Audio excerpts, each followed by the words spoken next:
प्रभु तेरी वाणी जीवन की रोटी, नैनों की ज्योति अंधेरा मिटाती।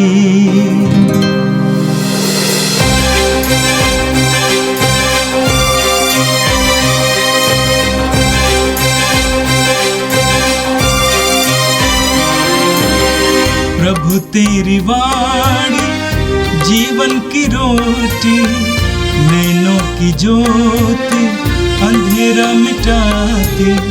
प्रभु तेरी वाणी जीवन की रोटी, नैनों की ज्योति अंधेरा मिटाती। वाणी वाणी वाणी वाणी वाणी पवित्र है, शाश्वत है, जीवन का मन्ना है। 26 दिसंबर मंगलवार। पहला पाठ प्रेरित चरित अध्याय 6 पद संख्या 8 से 10, अध्याय 7 पद संख्या 54 से 59। स्तेफनुस अनुग्रह तथा सामर्थ से परिपूर्ण होकर जनता के सामने बहुत से चमत्कार एवं चिन्ह दिखाता था। तब दासमुक्त नामक सभागृह के कुछ सदस्य और किरीन, सिकंदरिया, सीलिया एवं एशिया के कुछ लोग आकर स्तेफनुस से विवाद करने लगे, किंतु वे स्तेफनुस के ज्ञान का सामना करने में असमर्थ थे, क्योंकि वह आत्मा से प्रेरित होकर बोलता था। वे स्तेफनुस की बातें सुनकर आग बबूला होकर दांत पीसने लगे। स्तेफनुस ने पवित्र आत्मा से पूर्ण होकर स्वर्ग की ओर दृष्टि लगाई और ईश्वर की महिमा को तथा ईश्वर के दाहिनी ओर विराजमान यीशु को देखा। वह बोल उठा, मैं स्वर्ग को खुला और ईश्वर के दाहिनी ओर विराजमान यीशु को देख रहा हूँ। इस पर उन्होंने ऊंचे स्वर से चिल्लाकर अपने कान बंद कर लिए। वे सब मिलकर उन पर टूट पड़े और उसे शहर से बाहर निकालकर उन पर पत्थर मारने लगे। गवाहों ने अपने कपड़े साउल नामक नवयुवक के पैर पर रख दिए। जब लोग स्तेफनुस पर पत्थर मारने लगे तो उसने यह प्रार्थना की, हे प्रभु यीशु, मेरी आत्मा को ग्रहण कर। तब तक घुटने टेक कर ऊंचे स्वर से बोला, हे प्रभु, यह पाप इन पर मत लगा। और यह कहकर उसने प्राण त्याग दिए। साउल इस हत्या का सामर्थ्य करता था। यह प्रभु की वाणी है। संत मत्ती के अनुसार पवित्र सुसमाचार अध्याय 10 वाक्य संख्या 17 से लेकर 22 तक। यीशु ने अपने प्रेरितों से कहा, मनुष्यों से सावधान रहो, वे तुम्हें अदालतों के हवाले कर देंगे और अपने सभागृहों में तुम्हें कोड़े लगाएंगे। तुम मेरे कारण शासकों और राजाओं के सामने पेश किए जाओगे, जिससे मेरे विषय में तुम उन्हें और गैर यहूदियों को साक्ष्य दे सको। जब वे तुम्हें अदालत के हवाले कर रहे हैं तो यह चिंता मत करो कि हम कैसे बोलेंगे और क्या कहेंगे। समय आने पर तुम्हें कहने के लिए शब्द दिए जाएंगे, क्योंकि बोलने वाले तुम नहीं हो, बल्कि पिता का आत्मा है जो तुम्हारे द्वारा बोलता है। भाई अपने भाई को मृत्यु के हवाले कर देगा और पिता अपने पुत्र को। संतान अपने माता पिता के विरुद्ध उठ खड़ी होगी और उन्हें मरवा डालेगी। मेरे नाम के कारण सब लोग तुमसे बैर करेंगे, किंतु जो अंत तक धीरज धरेगा उसे मुक्ति मिलेगी। यह प्रभु का पवित्र सुसमाचार है। क्रिस्त प्रभु की जय। यीशु में मेरे प्रिय भाई और बहनों, आज माता कलीसिया संत स्तेफनुस का शहादत का पर्व मनाती है। कल हम लोगों ने बड़े हर्षोल्लास के साथ में प्रभु के जन्मोत्सव को मनाया वचन में सुना, जहाँ पर स्वर्गदूत गडरियों के सामने जाते हैं और उन्हें नहीं डरने को कहते हैं और उन्हें आनंद का संदेश देते हैं। स्वर्गदूतों की सेनाएं प्रभु का गुणगान करती है और पृथ्वी की कृपा पात्रों के लिए शांति का वरदान अनुग्रहित करती है।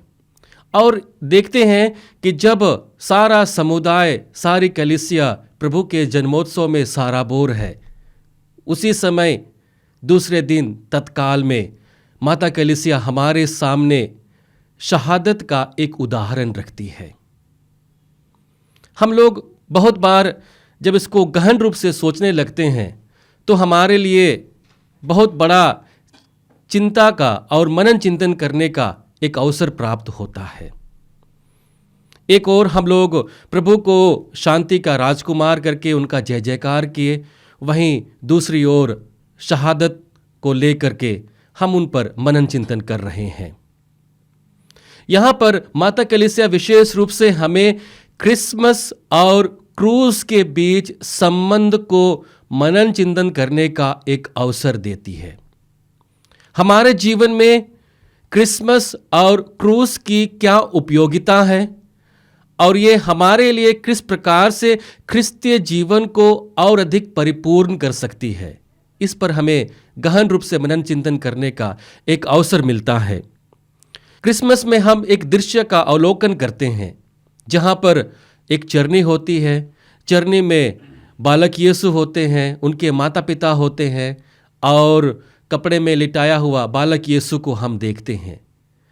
क्रिसमस केवल चरनी तक और बालक यीशु तक ही सीमित नहीं है, लेकिन यहाँ से एक जीवन की शुरुआत होती है जिसका अंत क्रूस पर होता है।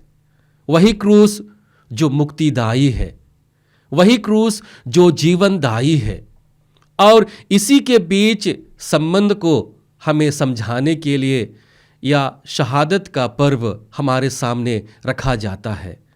और इसी शहादत को हमें अपने जीवन में आत्मसात करने की ज़रूरत है, क्योंकि प्रभु संत मत्ती के सुसमाचार अध्याय 10 वाक्य संख्या 38 में कहते हैं, जो अपना क्रूस उठाकर मेरा अनुसरण नहीं करता वह मेरे योग्य नहीं है।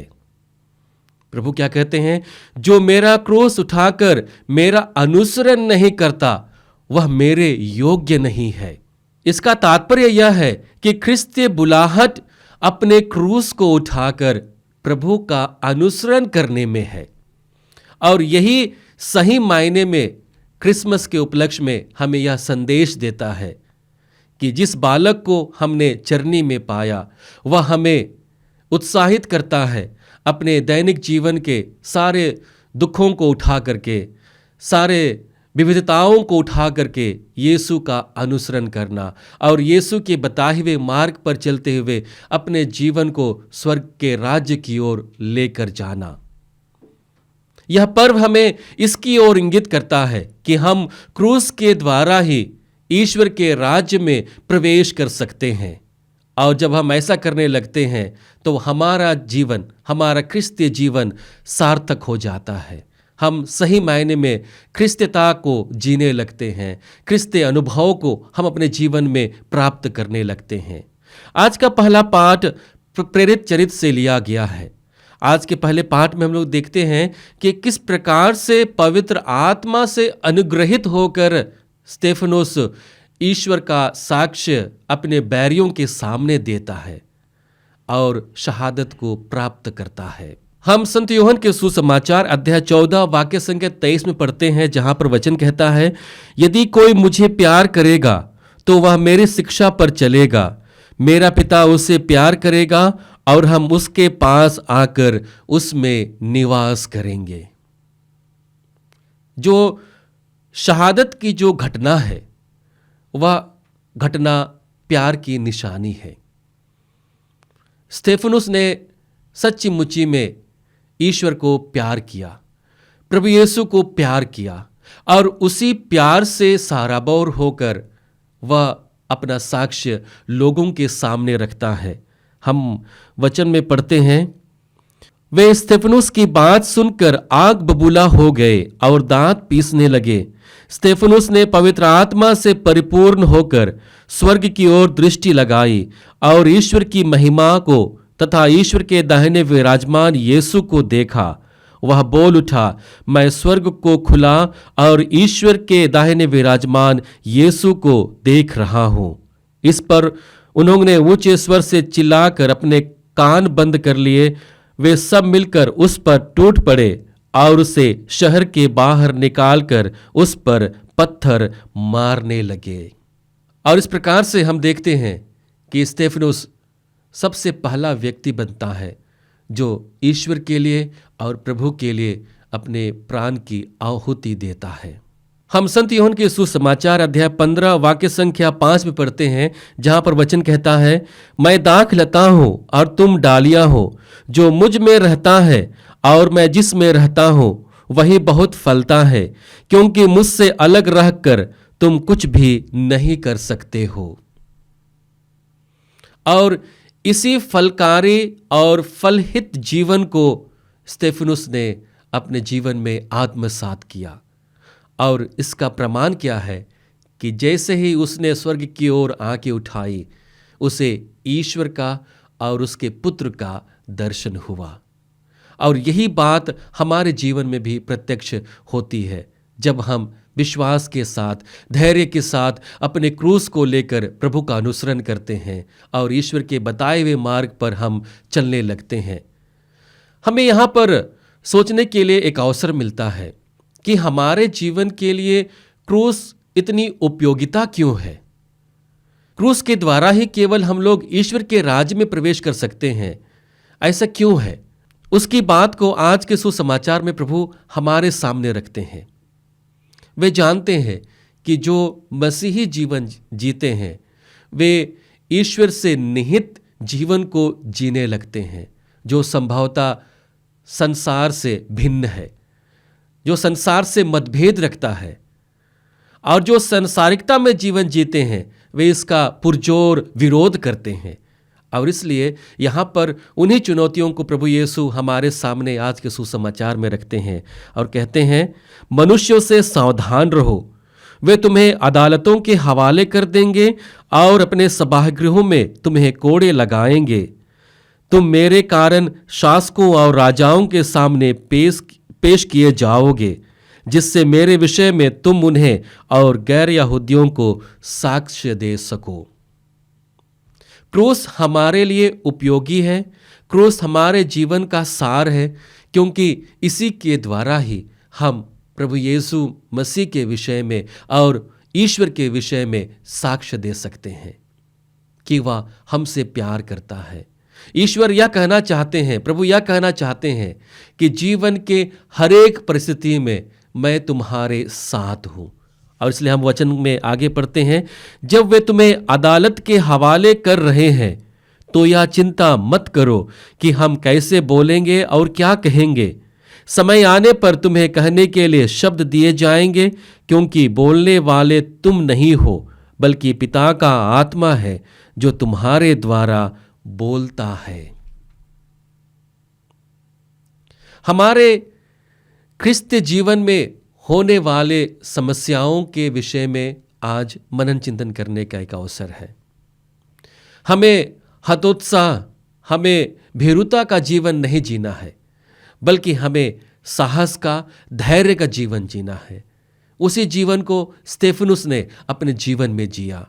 उसी जीवन को जीने के लिए प्रभु यीशु हमें मार्ग बताने के लिए एक बालक के रूप में चरनी में आए और अपने जीवन की आहुति देकर हमें सशक्त किया है।